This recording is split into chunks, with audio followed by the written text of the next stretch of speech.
It's time to cook with Susan Beck. Well, today I've been inspired to make some Mexican food because I was recently given this little gift of this tray and these fun little napkin rings and holders and some placemats and a great big bottle of margarita mix and some chips and salsa. So today we'll have that as a little appetizer before we eat chicken enchiladas. So we are going to make our chicken in the crock pot, although you could simmer this in a saucepan on the stove until your chicken was tender. And then we're going to make a homemade enchilada sauce.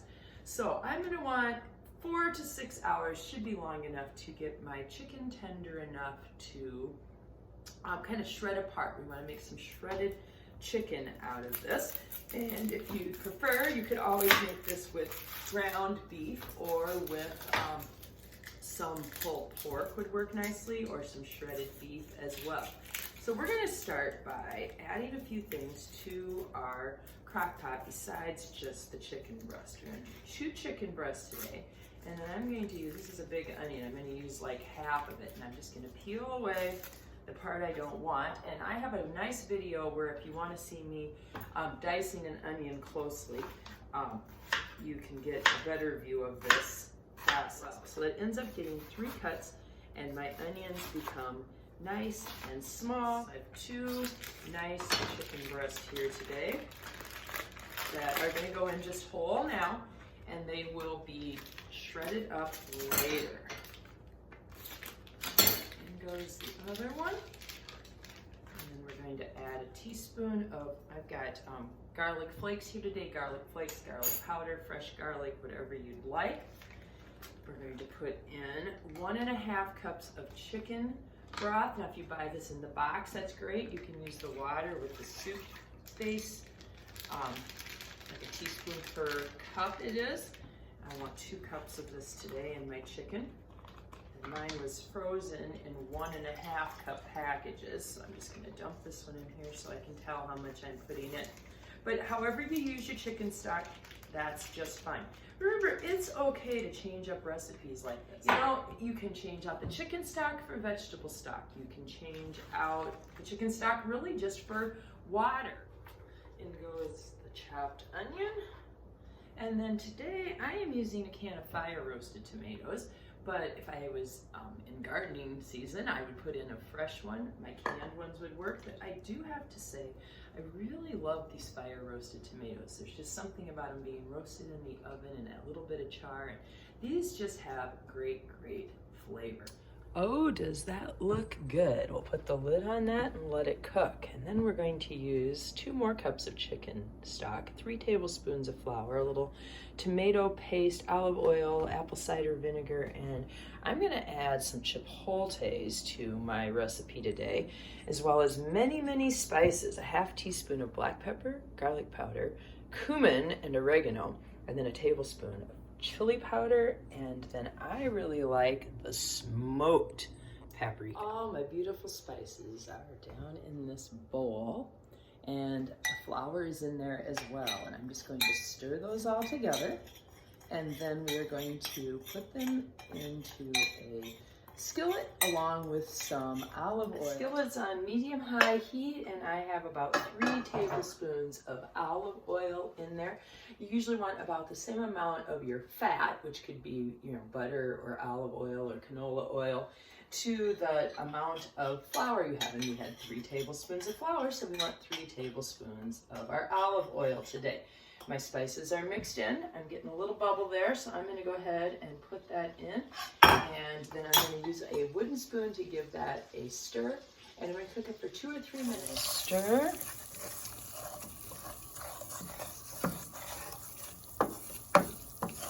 And just let it simmer a bit.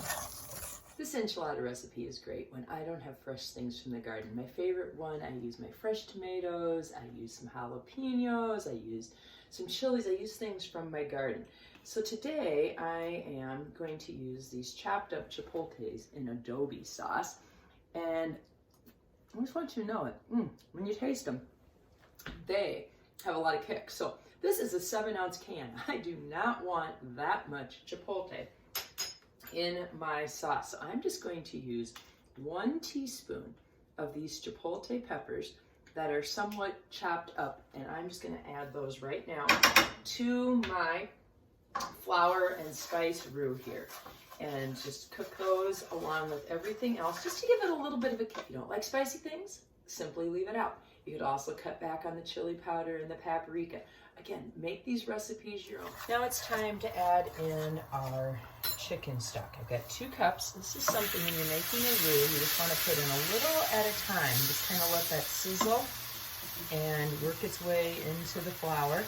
And it's becoming kind of paste-like, so I'm going to pour in a little more. A wooden spoon is nice for this job because you're working with a hot pan. Keeping that heat down around medium. And I'm just gonna, little by little, add all of my chicken stock. Starting to kind of dissolve that flour. This is the same kind of thing you would do when making gravy. Adding it a little bit at a time.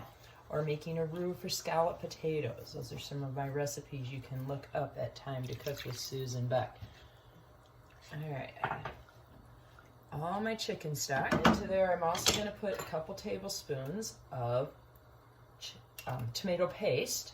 Now, I have a can today, but I have to say that I usually have a tube in the house. I love how you can buy this tomato paste in a tube and just squirt out what you'd like and put the rest back in the fridge.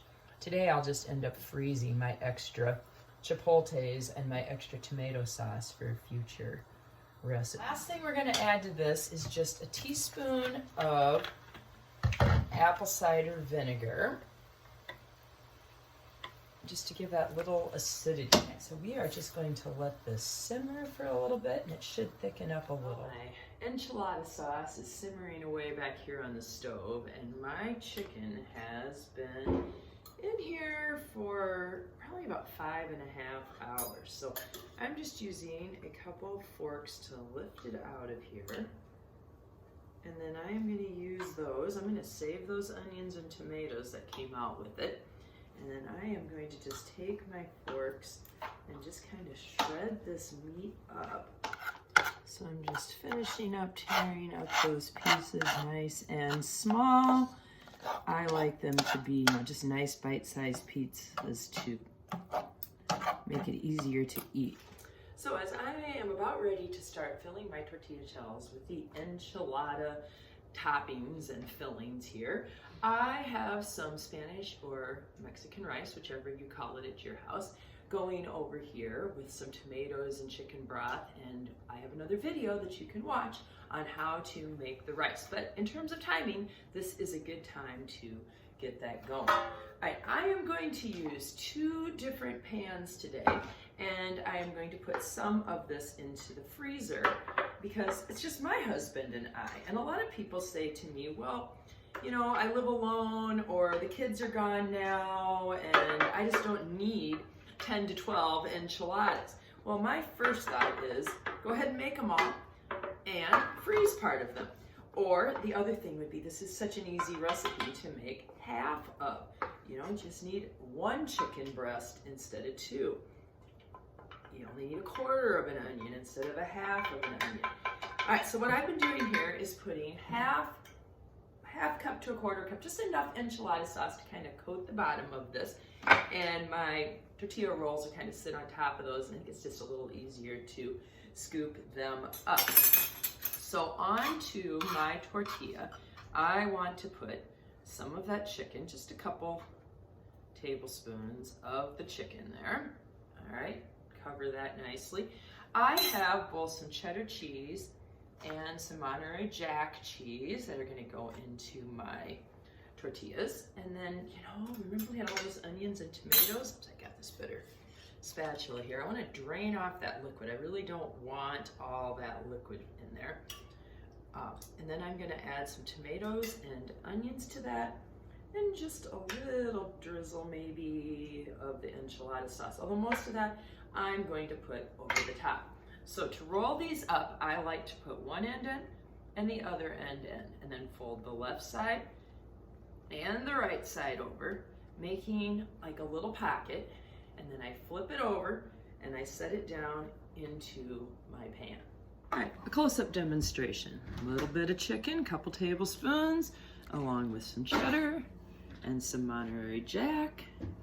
Let's grab a few tomatoes and onions from our crock pot. Just a small little bit of enchilada sauce on the inside. Fold up one end, fold up the other. Fold from left and right sides and place the seam side down into our baking dish. This baking dish will easily hold 6.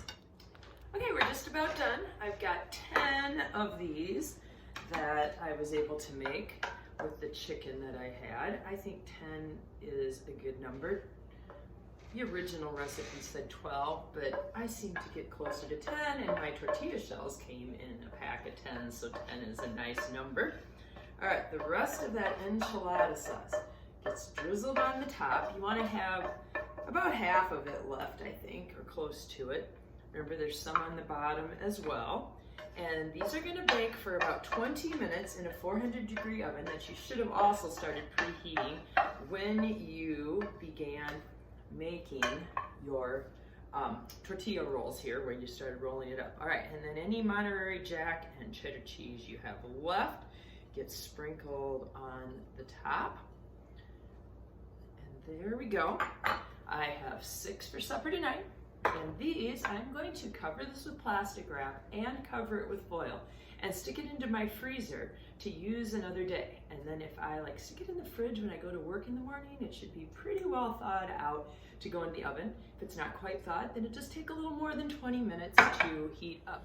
Use a 9x13 pan if you want to cook all of them at once. Well, tonight I'm serving that chicken enchilada with a little sour cream, shredded lettuce, and a little bit of avocado, some Spanish rice that you can see the recipe for in my next video post, and a margarita. Well, let's cut right into this and see how it tastes. Oh, it's nice and gooey, and all that cheese has melted over the chicken. Now that is delicious. This is a fabulous Mexican meal tonight. Spanish rice with some shredded lettuce, sour cream, and avocado, and that chicken enchilada.